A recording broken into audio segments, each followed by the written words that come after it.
కొన్ని సందర్భాల్లో మనకు మనమే అతిపెద్ద శత్రువుగా మారిపోతాం. యాదృచ్ఛికమో పరధ్యానంతోనో చేసే పనులు మన విజయానికి ప్రధాన అవరోధాలుగా నిలుస్తుంటాయి. మన అలవాట్లే మనకు శాపంగా మారకుండా ఉండాలంటే వాటిని కంట్రోల్ చేసుకోవాలి. అసలు అలా కంట్రోల్ చేయాలంటే ఆ అలవాట్లకు గల కారణాలను కూడా అన్వేషించాలి. మన విజయాన్ని దెబ్బతీసే ఆ అలవాట్లు ఏమిటి, వాటి నుంచి ఎలా బయటపడాలి అనేది తెలుసుకోవాలంటే ఈ వీడియో చివరి వరకు స్కిప్ చేయకుండా చూడండి. మన విజయాన్ని దెబ్బతీసే అలవాట్లలో మొదటిది ఫుల్ బిజీ, ఫుల్ కన్ఫ్యూజ్. మీరు క్షణం తీరిక లేకుండా గడపడం విజయం అనిపించుకోదు. సరైనవి చేస్తున్నారా లేదా అనేది ముఖ్యం. మీరు చేస్తున్న దాని ప్రభావం ఎంత అనేది కూడా సమీక్షించుకోవాలి. చాలామంది తీరిక లేకుండా గడపడాన్ని అదే విజయవంతమైన జీవితం అనే భ్రమలో ఉంటారు.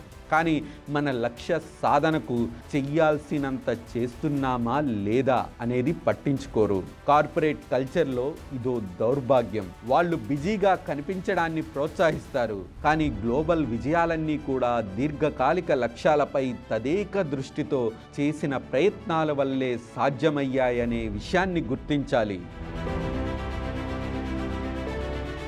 రెండవది పరిపూర్ణతకై చూడటం. మీరు పరిపూర్ణత కోసం చూస్తే మీరు ఎప్పటికీ తృప్తి చెందలేరనేది లియో టాల్స్టాయ్ మాట.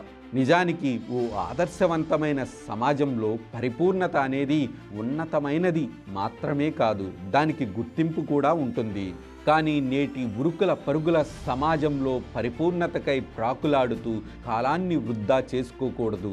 చుట్టూ ఉన్న ప్రపంచాన్ని మర్చిపోయి తన లక్ష్యం కోసం పాటుపడటం పరిపూర్ణతకు దారి అనుకుంటే అంత తదేక దీక్షతో ఆ దారిలో నడిచేవారు బహు అరుదుగా ఉంటారు. వాస్తవిక లక్ష్యాలు ముఖ్యం. అలా కాకుంటే పరిపూర్ణతకై వెచ్చించే కాలం, శ్రమ అనేవి అవసరమైన మరో చోట ఉపయోగపడే లోపే వ్యర్థం చేస్తున్నట్లు. 3. నష్టాన్ని నివారించటం. హాలీవుడ్ స్టంట్ మాస్టర్లా ఎక్కువ రిస్క్ తీసుకోవడం విజయానికి సోపానం ఎంత మాత్రం కాదు. మీరు నేర్చుకోవడానికి, ఎదగడానికి సహాయపడే పరిమిత రిస్క్ మాత్రమే తీసుకోవాలి. అదే ఉత్తమం కూడా. అంతే తప్ప పూర్తి రిస్క్ అనేది మీ విజయానికి నష్టం కలిగించే ప్రమాదం లేకపోలేదు. 4. భయం పురోగతికి అవరోధం. నౌకాశ్రయంలో నౌకలు సురక్షితంగానే ఉంటాయి, కానీ వాటిని నిర్మించిన ఉద్దేశం అక్కడే ఉండటం కాదు. అలాగే భయం అనేది మనిషి పురోగతికి ప్రధాన అవరోధం. అది వారిని ఉన్న చోటు నుంచి ఉన్నతమైన చోటుకు ఎదగకుండా అడ్డుకుంటుంది. మీ తొలి అడుగు భయాన్ని ఛేదించేలా వేస్తే మీ తలరాతే మారిపోతుంది.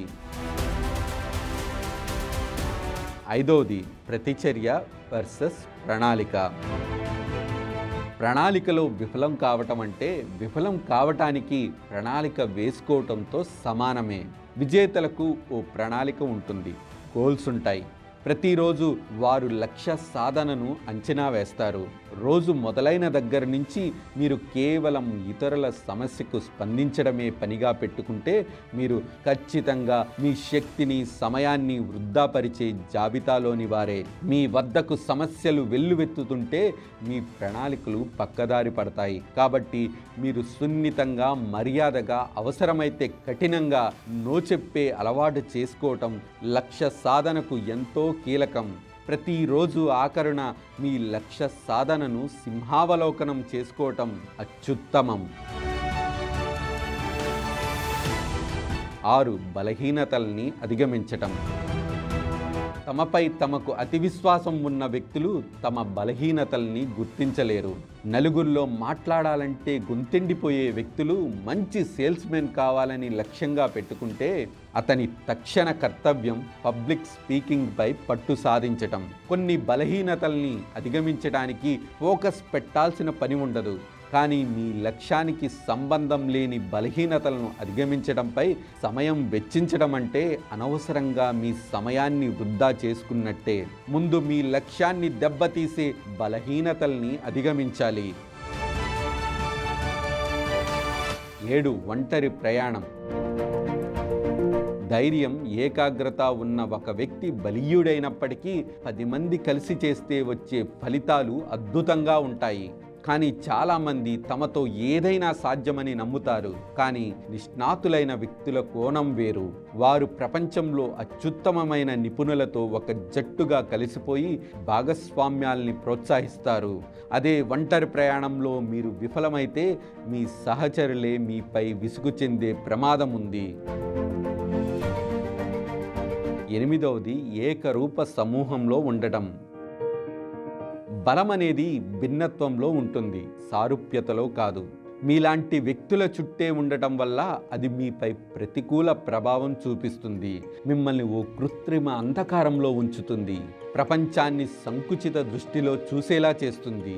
అత్యంత విజయవంతమైన నాయకులు తమ ఆలోచనలను, చర్యలను సవాల్ చేసే విభిన్న నేపథ్యం ఉన్న వ్యక్తుల సమూహం తమ చుట్టూ ఉండేలా చూస్తారు. మిమ్మల్ని శబాష్ అనేవారు కాదు, మిమ్మల్ని విమర్శించేవారు కూడా మీకు ముఖ్యం. ఎందుకంటే వారి విమర్శలే మీ లోపాలను తెలిసేలా చేస్తాయి, మిమ్మల్ని మీరు సరిదిద్దుకునేలా చేస్తాయి, గొప్ప ఫలితాలు సాధించేలా చేస్తాయి. ఇక ఈ వీడియో మీకు నచ్చినట్టయితే లైక్ చేయండి, షేర్ చేయండి, సబ్స్క్రైబ్ చేయండి. మీ విలువైన అభిప్రాయాలు కామెంట్ రూపంలో తెలియచేయండి.